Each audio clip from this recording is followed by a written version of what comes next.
Record breaker. The MiG-25 took to the wing in 1964. Test pilot Alexander Fedotov performed the first flight of the prototype on March 6, and in September he took the prototype fighter interceptor into the air. The MiG-25 fighter, first demonstrated in 1967 at an aviation festival in Moscow, made a shocking impression on Western experts, and its flight became the occasion for special hearings in the Congress. Lawmakers were alarmed by the sharp qualitative breakthrough of Soviet aviation and decided to intensify the development of F-14 and F-15 fighters. By then, NATO intelligence had already advertised the MiG-25. It is reported that the Scout FOXBAT V, detected by radar, flew at a speed of 3,395 kilometers.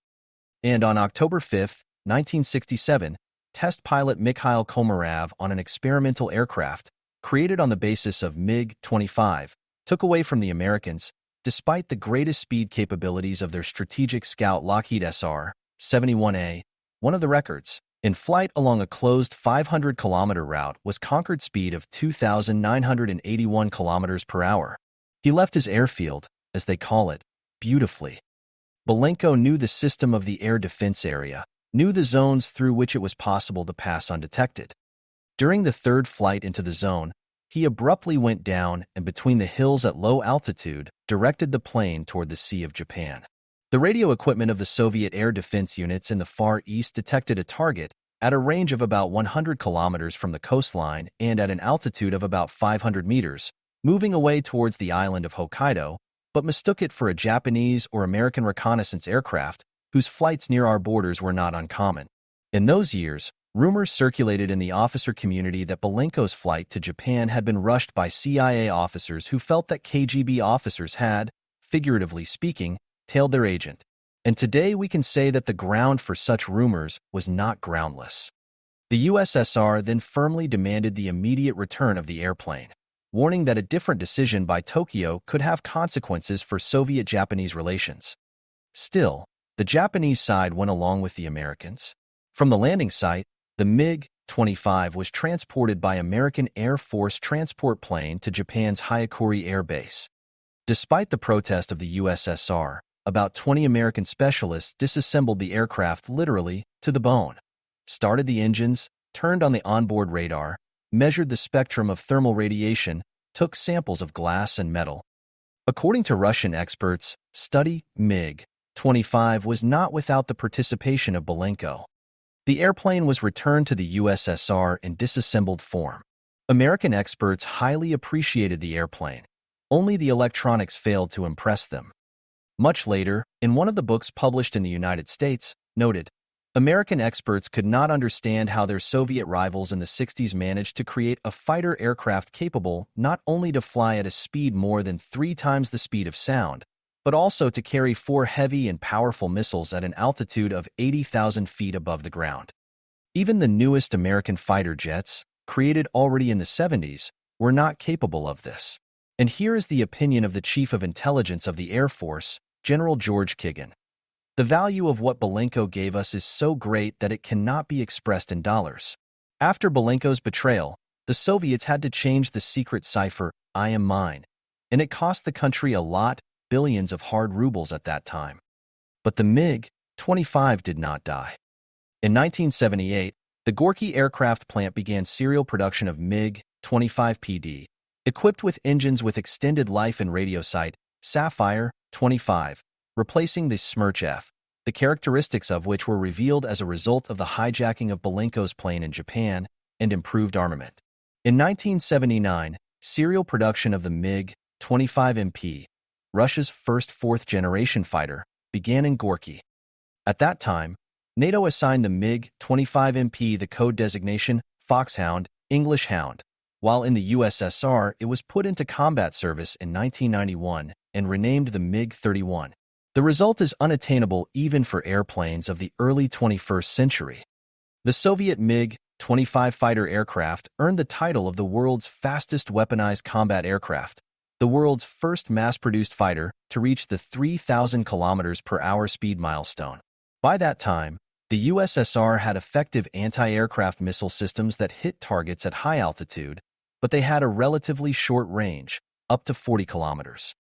It was impossible to cover the entire territory of the country with them, so a high-altitude fighter interceptor with a supersonic flight radius of more than 500 kilometers, a powerful onboard radar station, and long-range air-to-air missiles was needed. The task was assigned to Artyom Mikoyan Design Bureau and Nizhny Novgorod Aviation Association.